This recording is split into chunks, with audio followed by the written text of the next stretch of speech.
खुशखबरी देना चाहता हूं और आप लोग को भी बड़ी जान के खुशखबरी होगी। जैसे कि आप लोग जानते हैं, मैं हिंदी सिनेमा और भोजपुरी सिनेमा से आता हूं। हमारी फिल्मों की कहानियों में हमेशा बुराई और अच्छाई की लड़ाई होती है, अंत में जाके सत्य जीतता है।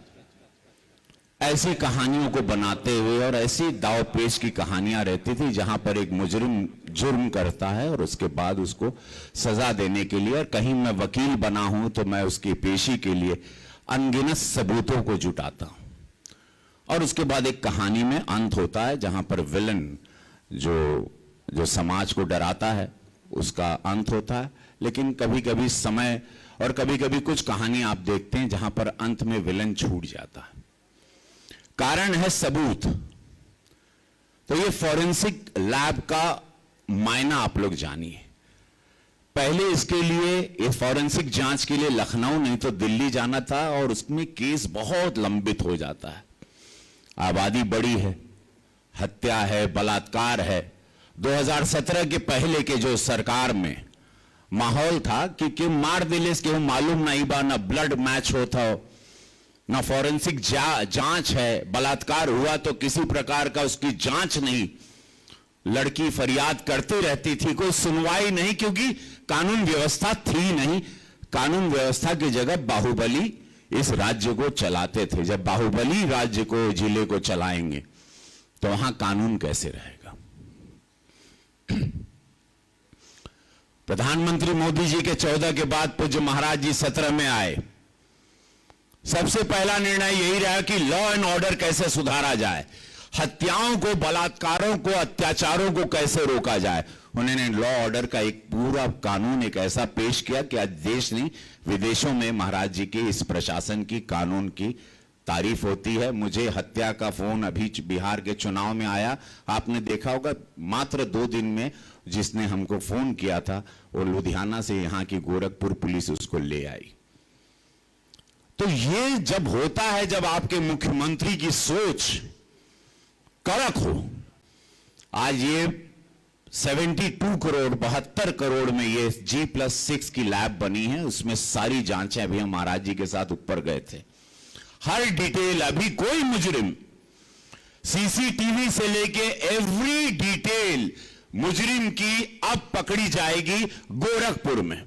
इसी इमारत में अब कोई बच नहीं सकता है, कितना भी बड़ा शातिर हो, साइबर क्राइम भी करने वाला हो, उसकी डेटा की भी रिकॉर्डिंग को पूरा डिटेल खंगाल दिया जाएगा। उसकी वॉइस कॉल को भी, उसने नाइफ से उसके बेटी के साथ हत्या की, बलात्कार किया, अपराध, किसी प्रकार का अपराध, किसी प्रकार का आरोप, अब पूरा लैब में जांच होगा। अब दिल्ली नहीं जाना होगा, अब जांच की प्रक्रिया धीरे से लेट नहीं होगी, तुरंत दान महाकल्याण, तुरंत वहां पर अपराधी ने अपराध किया, लैब में पुलिस ने सबूत लाए और तुरंत उसको कोर्ट में पेशी होगी और उसको जेल की सलाखों में, और उसको एक कड़ी से कड़ी सजा मिलेगी। धन्यवाद। ये बहुत ऐतिहासिक दिन है गोरखपुर की धरती के लिए। एक जोरदार ताली बनती है इस फॉरेंसिक लैब के लिए, जो कि एक सपना था इस उत्तर प्रदेश की धरती पर, जहां अपराध का गढ़ माना जाता था। वहां पर आज एक फॉरेंसिक लैब है अपराधियों को पकड़ने के लिए।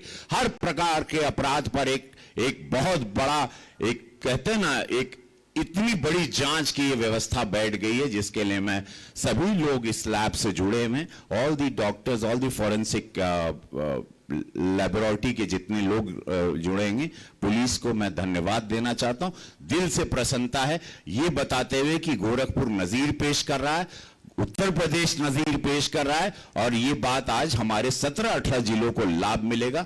सभी अपराधी भी सुन लिए होंगे और उनको अब उनको बचना इनके किसी भी अपराध में बहुत मुश्किल होगा। मैं दिल से धन्यवाद देता हूं, और इस शुभ अवसर पे मैं चाहूंगा दोनों हाथ उठा के सब लोग कहो नमः पार्वती पते हर हर महादेव। और महाराज जी को दिल से बधाई बिहार की जीत के लिए। 100% स्ट्राइक रेट रहा। महाराज जी की सभा जहां भी हुई वहां झंडे गड़े, जहां भी महाराज जी के कदम पड़े।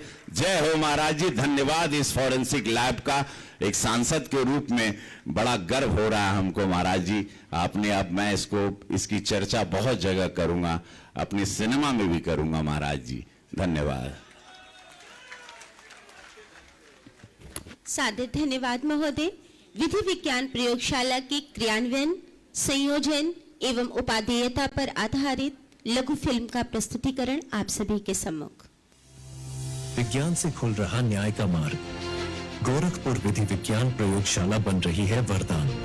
यशस्वी मुख्यमंत्री योगी आदित्यनाथ जी की न्यायिक सोच से फोरेंसिक लैब्स का विस्तार तेजी से हो रहा है और गोरखपुर की विधि विज्ञान प्रयोगशाला को श्रेणी बी से श्रेणी ए में उच्चीकृत सेवाओं का लाभ मिल रहा है।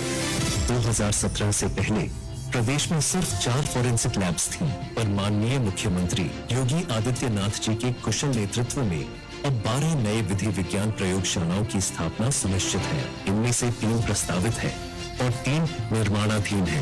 वहीं गाजियाबाद फोरेंसिक लैब के सभी अनुभागों के लिए अब NABL एक्रीडिटेशन का रास्ता खुल गया है। पहले गोरखपुर लैब में 8 सेक्शन थे, अब वहां 6 नए सेक्शन और जोड़े गए हैं। कंप्यूटर फोरेंसिक अब डिजिटल साक्ष्यों को रिकवर करके सच छुपाने वाले अपराधियों को बेनकाब कर रहा है। आवाज संबंधी जांच से अपराधियों की पहचान और आसान हो गई है।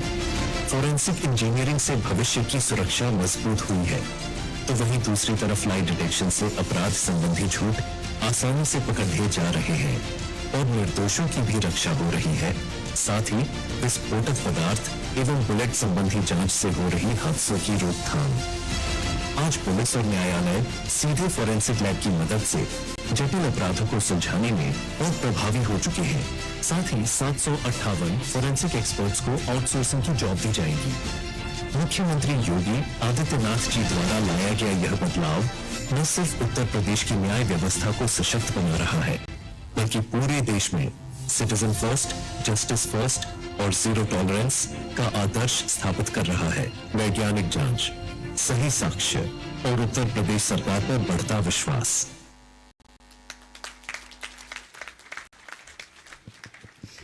अरुण, आपकी हर रश्म से आगत जीवन का अभिनंदन, सतत कामनाएं अर्पित। जी, महेंद्र पाल सिंह जी, श्री राम चौहान जी, विपिन सिंह जी, राजेश त्रिपाठी जी, प्रदीप शुक्ला जी, डॉक्टर बिमलेश पासवान जी, इंजीनियर श्रवण निषाद जी, प्रमुख सचिव गृह श्री संजय प्रसाद जी, प्रमुख सचिव अपर पुलिस महानिदेशक तकनीकी सेवाएं श्री नवीन अरोड़ा जी, भारतीय जनता पार्टी के जिला के अध्यक्ष श्री जनार्दन तिवारी जी, महानगर संयोजक राजेश गुप्ता जी, आज के इस कार्यक्रम में उपस्थित गोरखपुर के सभी गणमान्य नागरिक बंधुओं, उपस्थित बहनों और भाइयों, आज यह पूर्वी उत्तर प्रदेश के लोगों को विधि विज्ञान प्रयोगशाला की एक नई सौगात प्राप्त हो रही है। इसकी उपयोगिता क्या है, यह आपने अभी हमारे पूर्व वक्ताओं के मुंह से सुना भी है। मुख्य रूप से 2023 में जब प्रधानमंत्री मोदी जी के मार्गदर्शन और नेतृत्व में भारत सरकार ने देश में 3 नए कानून लागू किए, जिनकी अवधारणा प्रत्येक पीड़ित व्यक्ति को समय से न्याय देने की रही है। यानी जो ब्रिटिश कालखंड की अवधारणा थी दंड पर आधारित, इससे अलग हट करके हर व्यक्ति को न्याय मिले और समय पे न्याय मिले, इस दिशा से भारतीय न्याय संहिता 2023